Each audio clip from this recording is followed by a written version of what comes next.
Call the Minister, Andrew Mitchell. Minister.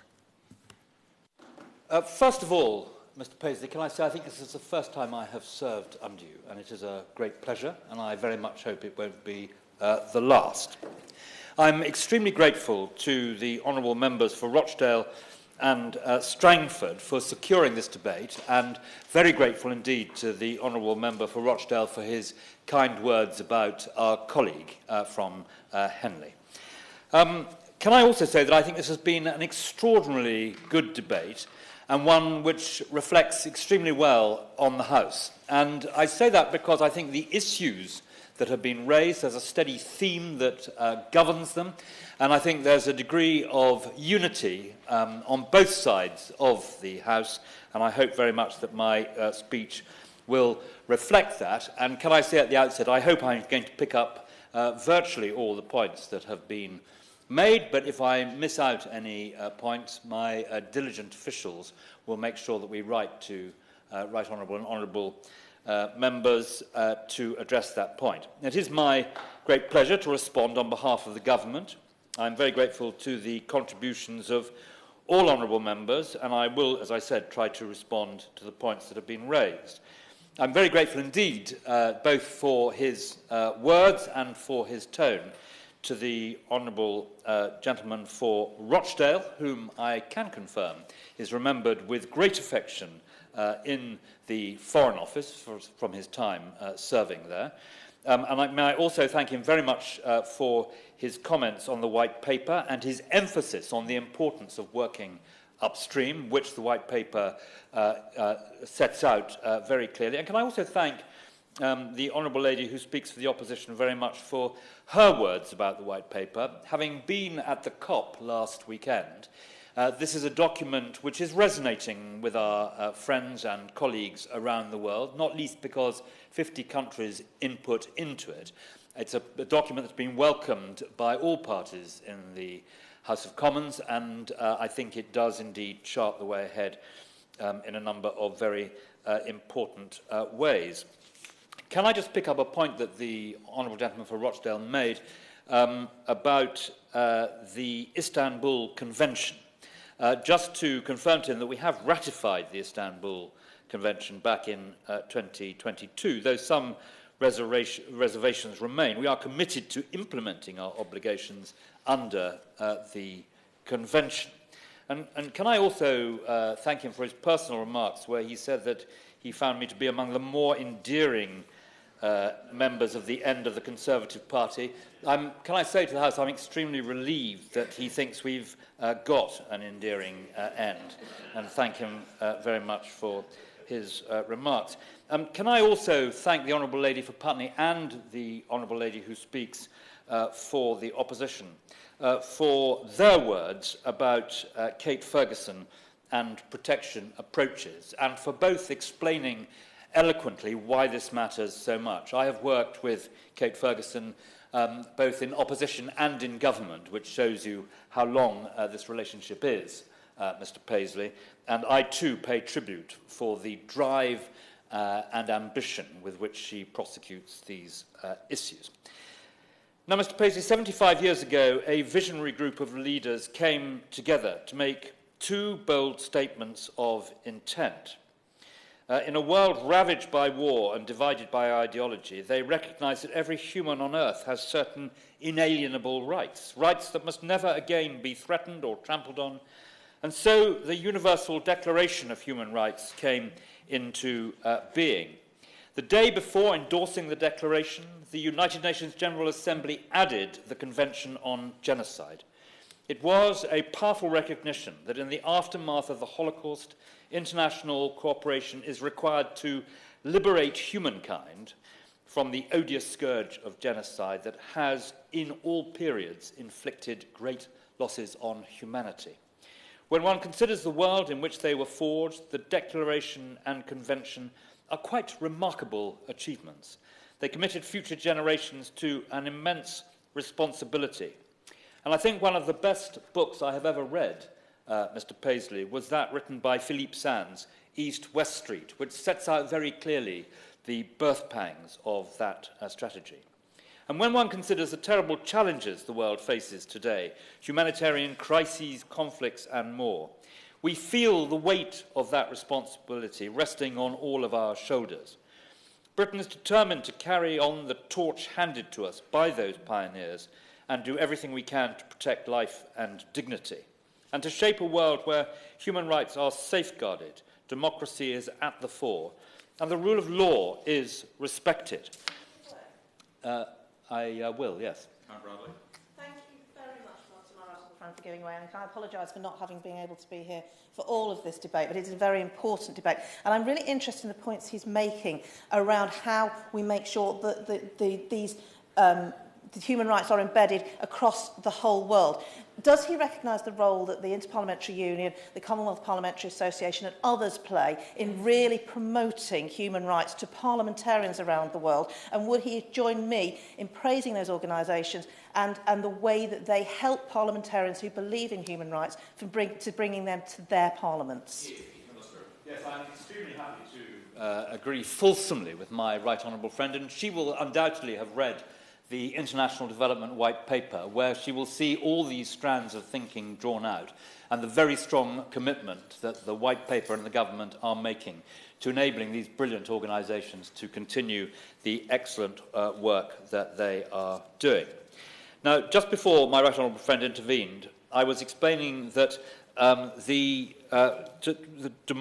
shape a world where human rights are safeguarded and democracy is at the fore and the rule of law is respected is incredibly important. And I do feel that all the contributions from the debate this afternoon have underlined the importance of that. And I hope that our forefathers will be pleased to see and to hear what the House has been saying today. And that means using our voice on the international stage to highlight human rights violations, galvanise action, and hold those responsible for abuses to account. All the while working with partners across the globe to be a force for good in the world, standing up for the vulnerable and championing equal rights for all. And at a time when internationalism is so badly needed, we see an international system that is weak and divided. But let us never forget that in parts of the world where events and actions are very dark indeed, the UK has often been a beacon of light in such circumstances. Now, I'm very pleased to be able to have the opportunity to reflect on some of the key aspects of this work which have been identified during the debate. First of all, on accountability. The recent events in Israel, Gaza, as many have set out, are a tragedy. Together with the United States last month, we targeted Hamas leadership with a new tranche of sanctions, restricting the group's ability to operate. We have been clear that we support Israel's right to defend itself proportionately in response to the terrorist acts by Hamas. We are appalled by the reports of rape and sexual violence committed during those brutal attacks on October the 7th. The use of sexual violence as a weapon of war, anytime, any place, is abhorrent. It is a grotesque violation of international humanitarian law and must be condemned without reservation. It is important that all action is in accordance with international humanitarian law, including the protection of civilians. Britain recently announced an additional £30 million of British aid for vital supplies into Gaza. Now, in Ukraine, nearly 2 years from its illegal invasion, Russia continues to demonstrate a total disregard for human rights and human life. We led efforts to refer the situation in Ukraine to the International Criminal Court and created the Atrocity Crimes Advisory Group alongside our allies from the European Union and the United States. Inside Russia, repression has increased with a systematic crackdown on civil society. And alongside partners, we have reiterated calls for the immediate release of those detained in Russia on political grounds. Meanwhile, in October, we delivered a statement on behalf of 50 countries at the UN, drawing attention to the serious violations being suffered by members of the Uyghur and other predominantly Muslim minorities in Xinjiang, China. And in the Human Rights Council and UN Security Council, we led on resolutions establishing or renewing UN accountability mechanisms for Syria, South Sudan, Sudan and Iraq. And I turn now to those countries. Reports of an increase in ethnicity-based violence in Darfur and in Sudan are profoundly and deeply troubling. The international community must act to prevent history from repeating itself. And on the subject of Sudan, which was raised specifically by the Honourable Lady and by my honourable friend from Shannon, I wish to say a little bit more about what we are doing. Since the outbreak of conflict in April, over 6.3 million people have been displaced.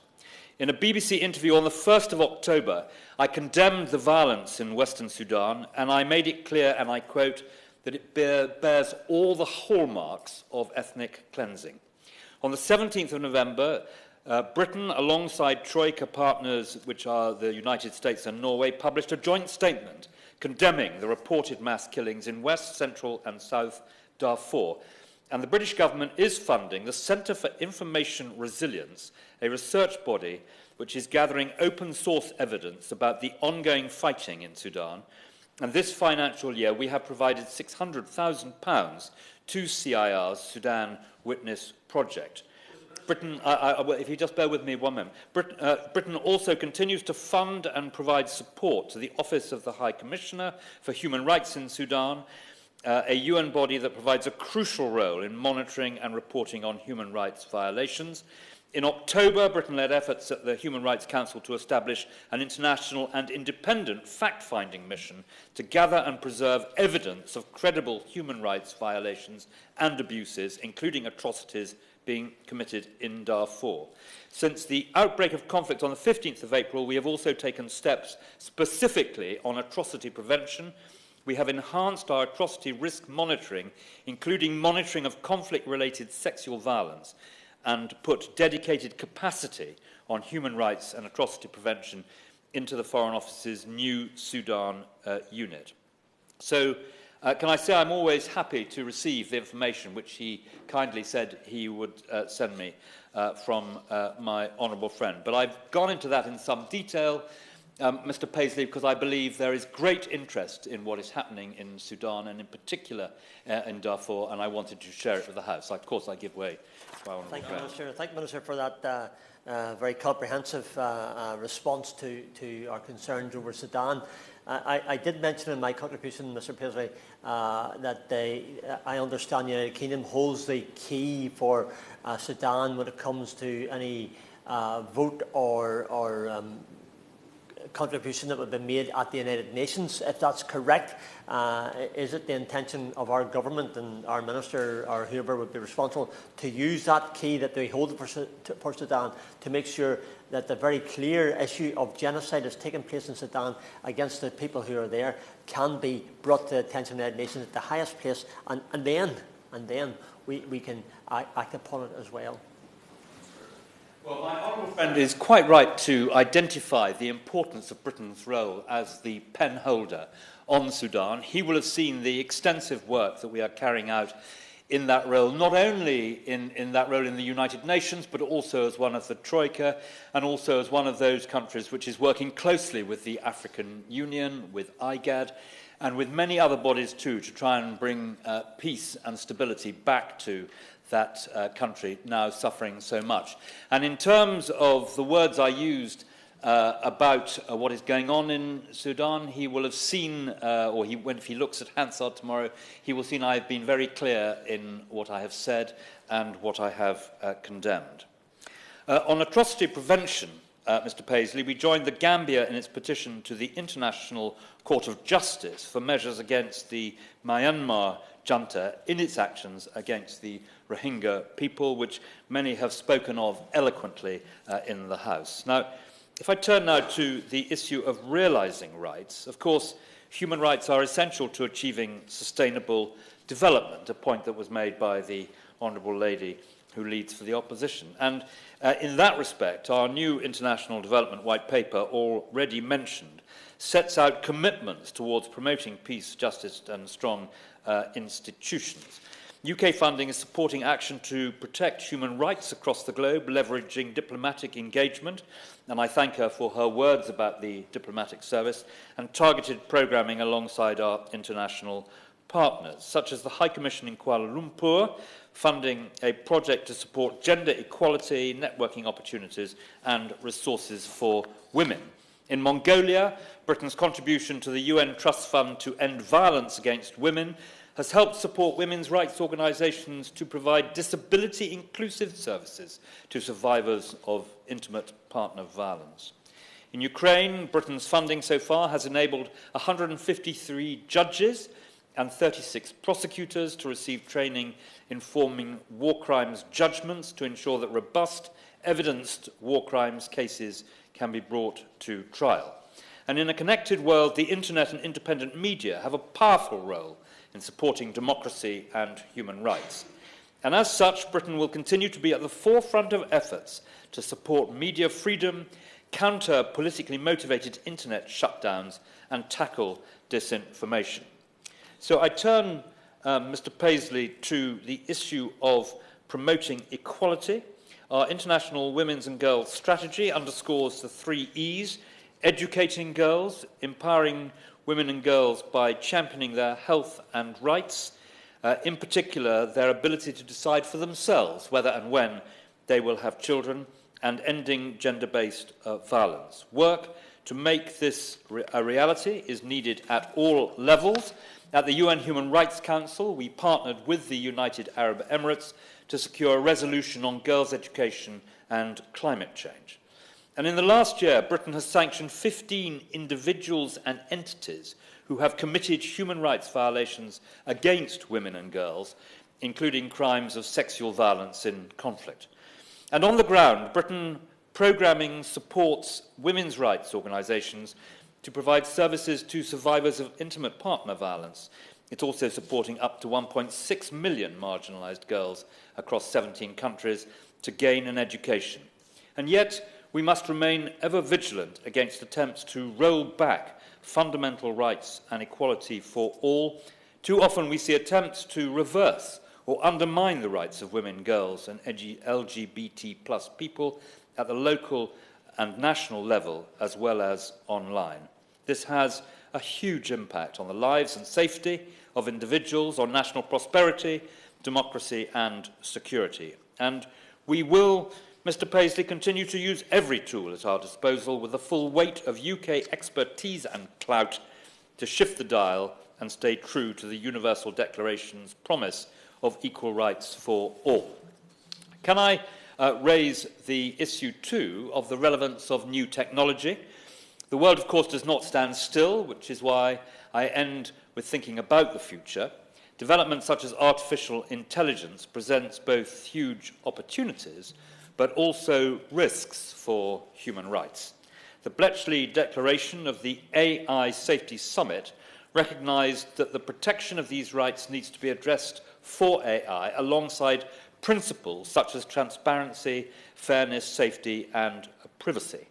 The UK is committed to the design, development, deployment and use of such technologies in a way that is consistent with the rule of law. The Honourable Gentleman, the member for Glasgow North, raised the issue of Somalia and the new resolution which is before the United Nations. He will be aware that the President of Somalia was a guest of the government here in London just a week or so ago and was the principal speaker, along with our Prime Minister, at the Global Food Security Summit. Britain is a very close partner of Somalia, involved in all aspects of that country's work and life. I visited Mogadishu first 11 years ago and was back there just under a year ago, and I saw the extraordinary changes that are being wrought in a country that has suffered so deeply from violence and underdevelopment.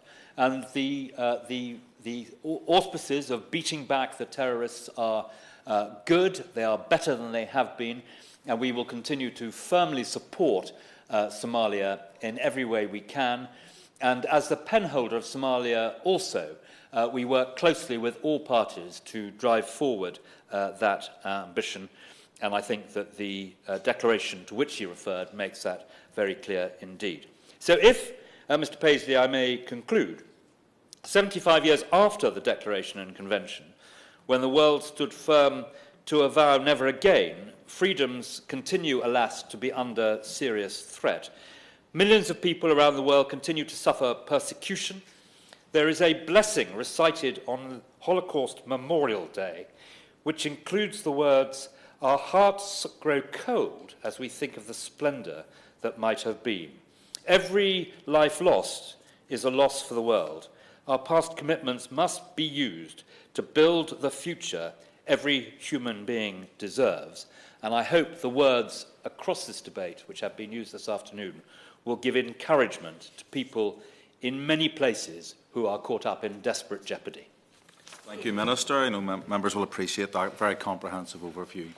Sir Tony Lloyd, 2-1.